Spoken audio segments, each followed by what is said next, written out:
نهضروا معاهم اون ديريكت اللي غادي يكون بلاتي نديروا لهم داك الفيديو اللي غادي يكونوا ديكور داكشي ديال لابوكس وهذا، وتابعونا هذا الصيف ان شاء الله غادي تبدا الدوره ديالنا. ايوا صافي انت اون ديريكت علم لينا الناس ديالنا السياسيين شنو غادي يكون. اولا السلام عليكم، وكنشكر بزاف السي هشام صابر لو ريسبونسابل ديال لاباج ديالنا اللي عطانا بزاف ديال لي كور على لا كونتابيليتي على ليكونومي دو مانيير جينيرال. اليوم حنايا في صدد دراسه ديال واحد لا سيري جديده غادي نديروها في اليوتيوب وفي لاباج ديالنا concernant le trading, concernant donc le métier de la bourse. غادي نديرو donc des vidéos فيهم des cours théoriques, فيهم des cours pratiques, فيهم des exemples وغادي ناخذكم من A حتى ل Z باش تعرفوا les différentes étapes comment entrer les marchés financiers, comment حتى نتوما acheter vendre des actions pourquoi pas باش بالنسبه للناس اللي ما غاديش يلقاو خدمه من بعد لا فورماسيون ديالهم ممكن ليهم انهم يكون ديجا عندهم ان كونت ديالهم يخدموا ا دوميسيل ويجينيرو لاكتيفيتي اون بروبر اكتيفيتي ديالهم ان شاء الله، ونبقاو توجور اون كونتاكت. وغادي نخلي هشام من بعد غادي يعطيكم كاع المعلومات. واخا سي ياسين واحد السؤال، الا بغينا بخلاصه لو تريدينغ شنو تعطينا تعريف واحد اون ديفينيسيون ديال لو تريدينغ بخلاصه، يعني تعطيها للناس بالدارجه باش يكون المفهوم يعني بسيط وسهل. الوغ التريدينغ بصفه عامه هي واحد لاكتيفيتي اللي كندخلوا بها البورصه الاسواق المال وكنشريو كاع المنتوجات الماليه. المنتوجات الماليه منها اسهم، منها سندات، منها مواد اوليه، منها عملات، منها مؤشرات في البورصه. الهدف ديالنا هو اننا كنشريو وكنعاودوا نبيعوا وكنجينيرو واحد لا بلو فالو. Aujourd'hui, هذا le métier de trading il est ouvert pour tout le monde. Aujourd'hui, n'importe qui ممكن انه يشري ويبيع الاسهم. يكفي انه يكون عنده بيان سور فوتوكوبي ديال لا كارت ويكون عنده ان كونت بانكير ويمكن انه يبدا لاكتيفيتي ديالو. اذا سي ياسين الا دابا ملي شرحتينا لو تريدينغ الا قلنا لك اي طورو شنو تقدر تقول لنا عليه؟ شنو العلاقه ديالو مع لو تريدينغ؟ شنو هي الارباح اللي ممكن يحققها؟ يعني الناس كيسمعوا بزاف دابا اي طورو، شنو تقدر تقول لنا انت بحكم التجربه ديالك في لو دومين ديال لو تريدينغ؟ الوغ سي تري سامبل.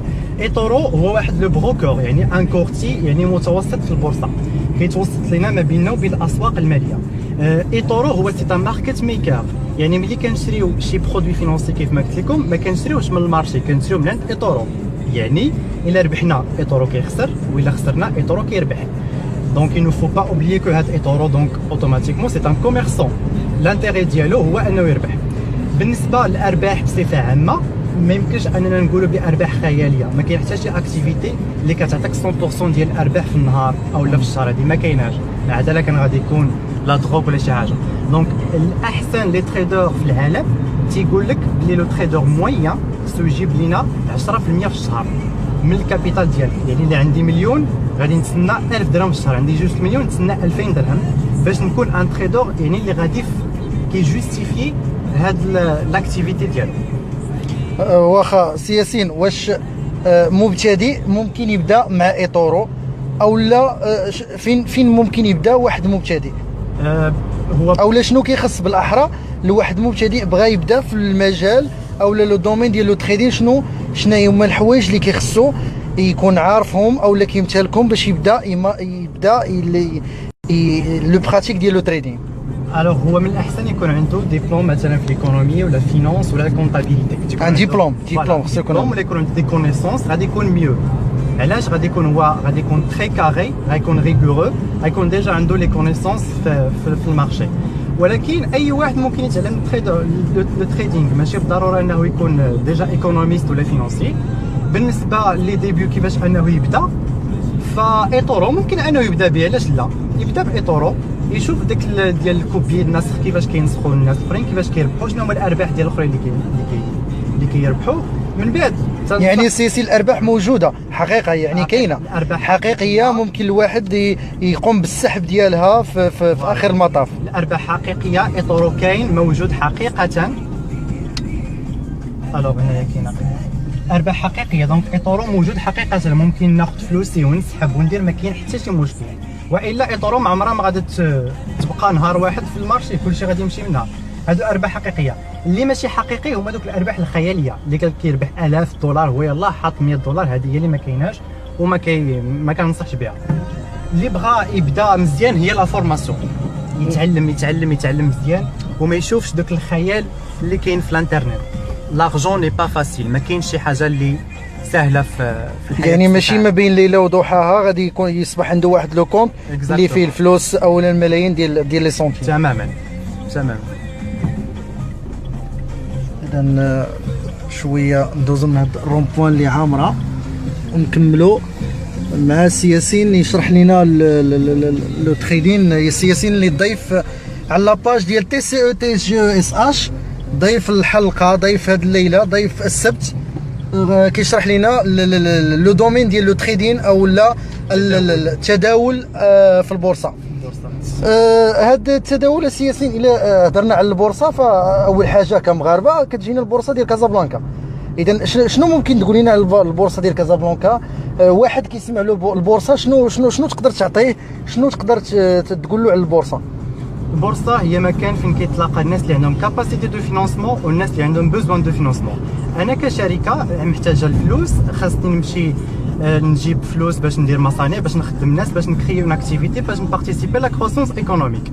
ما غنمشيش لا بنك باسكو كاينين لي زانتيغي، باسكو جوستومون حرام، ربما الناس كيقول لك حرام، او لا تيكونوا لي فري ديال لي زانتيغي تيكونوا بزاف عليهم. شنو كيمشيو للبورصه، كيلقاو مساهمين بزاف اللي مستعدين انهم يساهموا في هذه الشركه ويبارطاجيو معها لي بينيفيس ديالها اللي كي سو كي كوريسبون لا فينانس اسلاميك. دونك الفينانس اسلاميك عندها هذا البرانسيب هذا ديال بارطاج ديال البينيفيس او البيرت. تيقول لك انت ماشي تبغي اللي تربح، نبارطاجيو البينيفيس، ربحت تربح معايا، خسرت معايا تخسر معايا.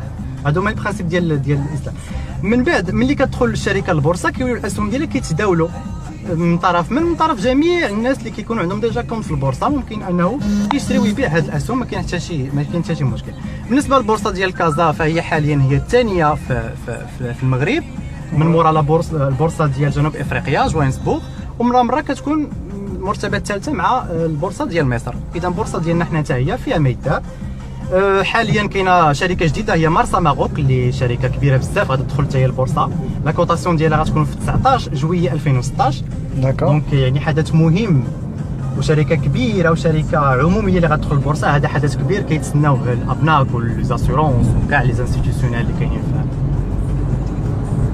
واخا السياسيين واحد السؤال، انه مؤخرا سمعنا خروج بريطانيا من الاتحاد الاوروبي، يعني وشفنا في بزاف ديال الصفحات، يعني لي باج ديال في لي ريزو سوسيو، ان الباوند ممكن ياثر على نزول او التصاعد ديال الدولار.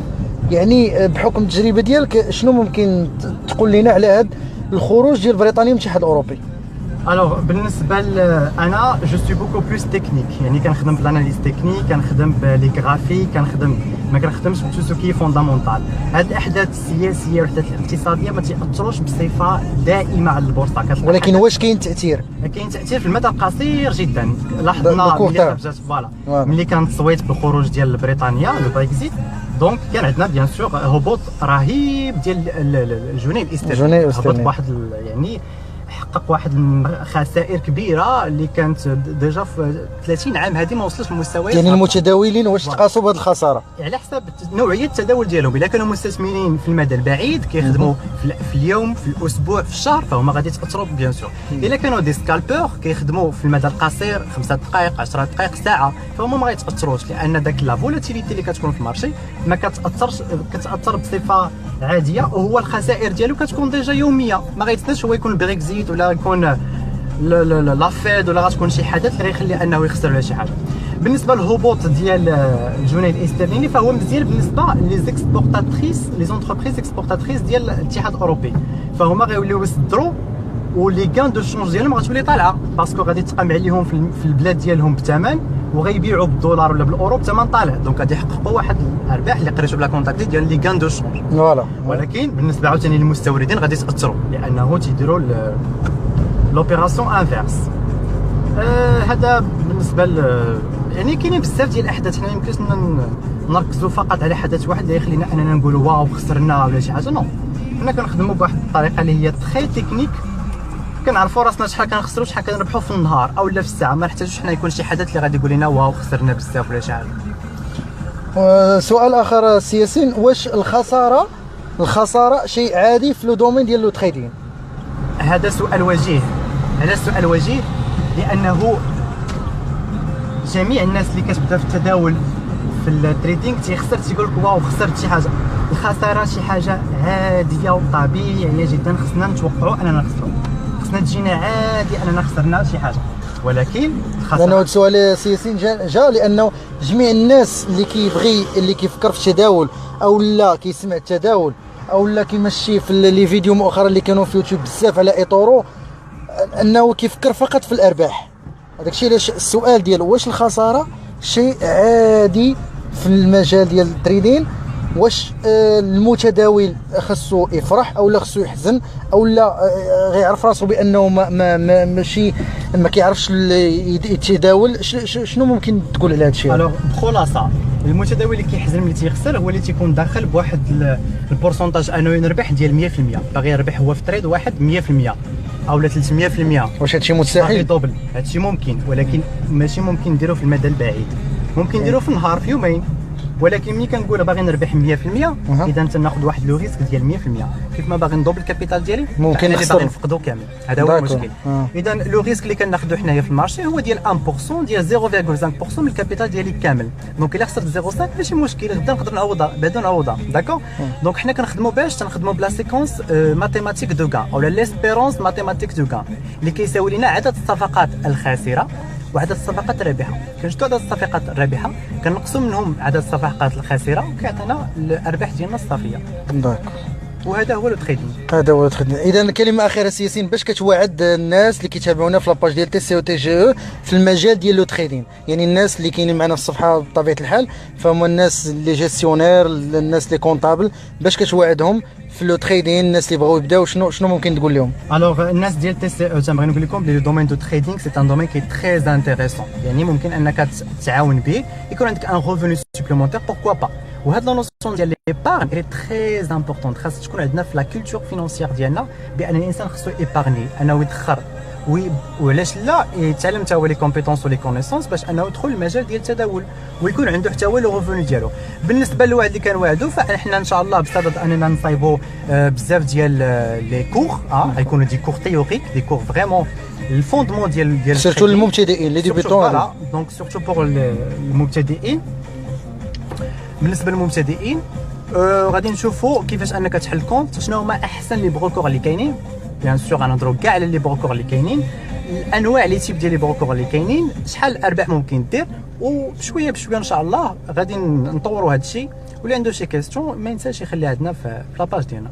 شكرا بزاف سياسين على هذا هشام لو ريسبونسابل ديال لاباج. دونك درتي شي حوايج لي كي سون تري انتريسون وعاونتي بزاف ديال لي ستاجير وان شاء الله اون فا ديفلوبي هادشي. شكرا بزاف سياسين. اذا كنقول لكم بان سياسين غادي يكون معنا ديما في لاباج ديالنا تي سي او تي جي اس اش. غادي نديروا حلقات خاصه باش نجاوبوا على الاسئله. في هذه اللحظه كانوا بعض الاسئله اللي طرحوا ولكن ما عندناش الوقت فين نجاوبوا عليهم. غنديروا مره اخرى بث مباشر غنعلنوا عليه في لاباج، وغادي يكون سياسين هنا واجد باش انه يجاوبكم في المجال ديال لو تريدين. دمتم في رعايه الله والسلام عليكم ورحمه الله تعالى وبركاته.